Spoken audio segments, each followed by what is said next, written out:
Carolyn, now to the looming layoffs at Stellantis, and thousands of jobs are on the line. Stellantis saying they plan to lay off roughly 2,450 workers at the Warren Truck Assembly. That plant currently builds an older version of the Ram 1500 pickup, but that production is moving to their Sterling Heights plant, causing a shift to be eliminated at Warren. 7 News reporter Tara Braddock talking with auto workers who've been with Stellantis for many, many years, sharing advice that they have for younger auto workers. Chrysler parent company Stellantis put out a warning on Friday that layoffs could be coming to the Warren truck plant as early as October. The basic rule around the plan is until it's in black and white, until it actually happens, come to work every day. Howard Watson has worked at the Warren truck plant for 30 years. It's a roller coaster.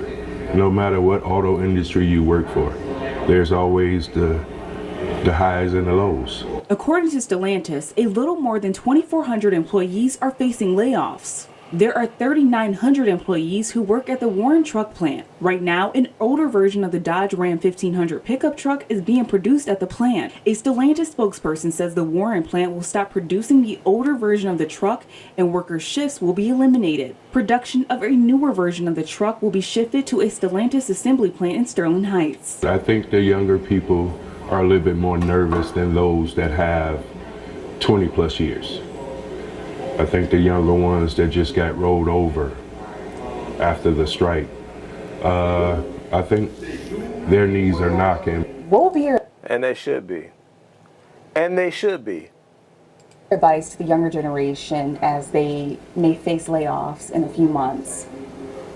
To just don't do any foolish spending, pay attention, read the contract book to find out what it is that will happen to you and what won't happen to you, and just educate yourself and just come to work until you actually, someone in management tells you what the real issue is.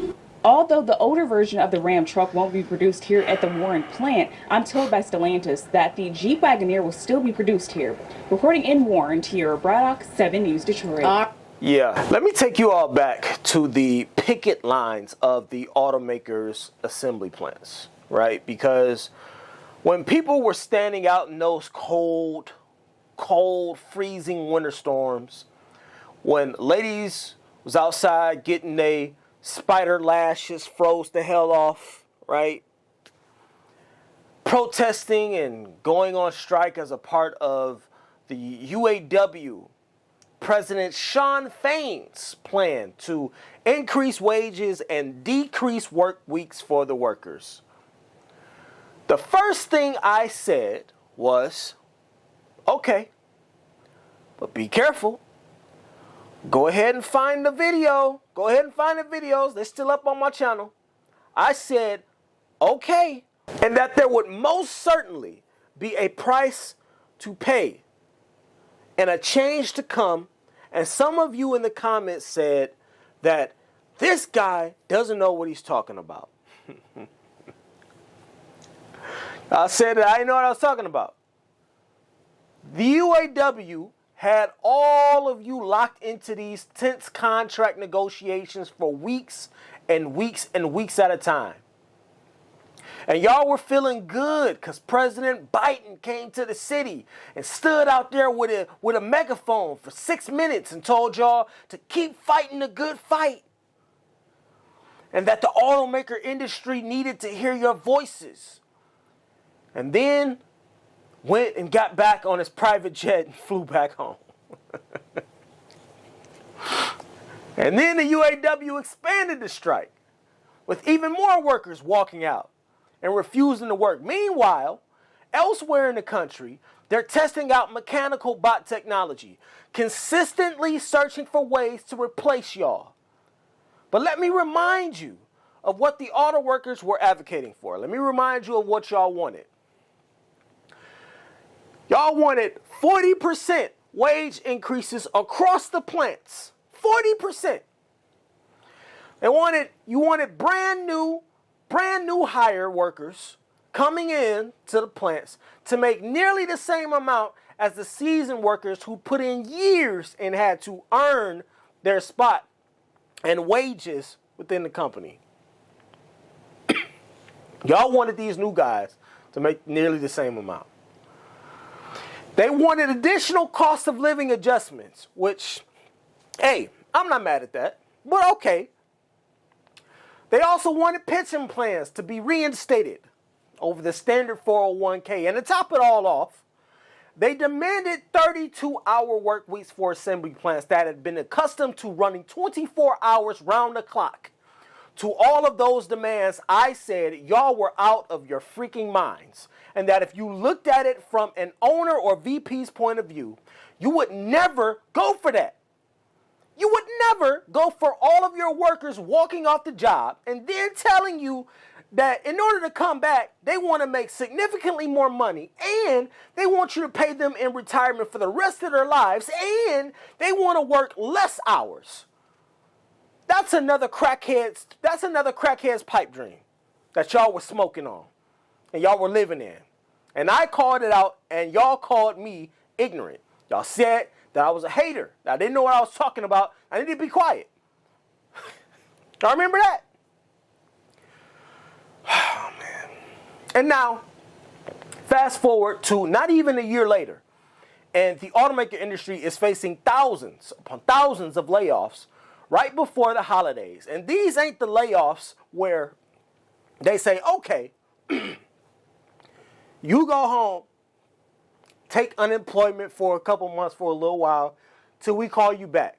No, this is you go home and we'll see you never.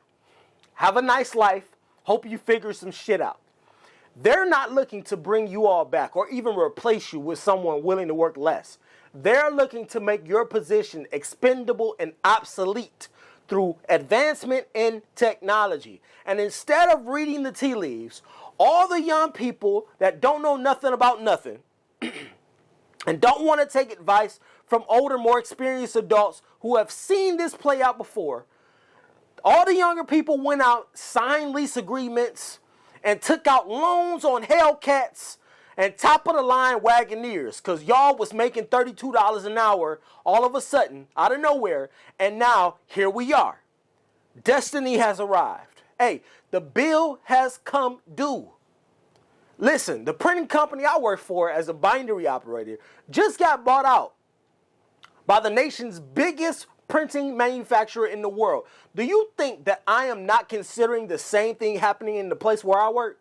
I know full well that with the growth and advancement in technology, that my job could be completely gone in 5 years, which is why I'm not out here financing a top-of-the-line Wagoneer pretending like this place will be around forever. Some of you are the exact kind of sucker that dealerships look to see coming. They love y'all. They love it when they see y'all coming. And when they see y'all coming, because when they see y'all coming and look at your check stubs and find out that you only been at the job for 6 months and you in here trying to pay them $1,300 a month, they gonna let you. Because they know you'll just be back. You'll be back very soon. And they'll just throw that Wagoneer right back on the lot like it never left. Stop thinking you got all the answers. Stop thinking you found the infinite money glitch because you got a job working for Chrysler or Ford making $30 an hour. Save your money. Stack your bread. Invest in some stocks. Buy a used car cash and drive it till the wheels fall off. Stop blowing them bonus checks on dumb shit.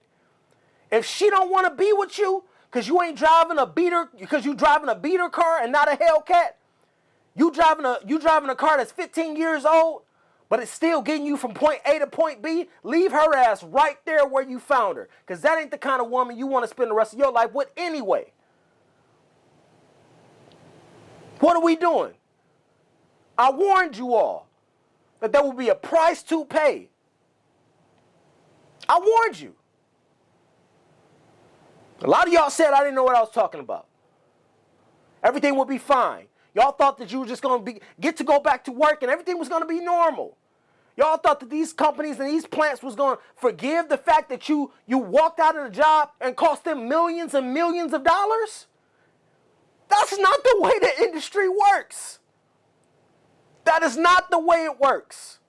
You don't get to protest and cost the company millions and think that there's not going to be a fallout to come afterwards. As a business owner, if it was me, I would do the same exact thing. And if you wouldn't, and if you say you wouldn't, you lying. You lying. You lying to yourself and you lying to everybody else. If the owner called you and you the VP and he called a meeting, a special meeting with your ass, and he's like, look, what are we going to do here? You got workers walking off the job. We got to make up for the millions and millions of dollars and lost time, right? And lost production. We got to make up for that somewhere. What you going to do? You going to say, no, I'm for the people? Figure it out, boss? No. As VP, you going to get in line.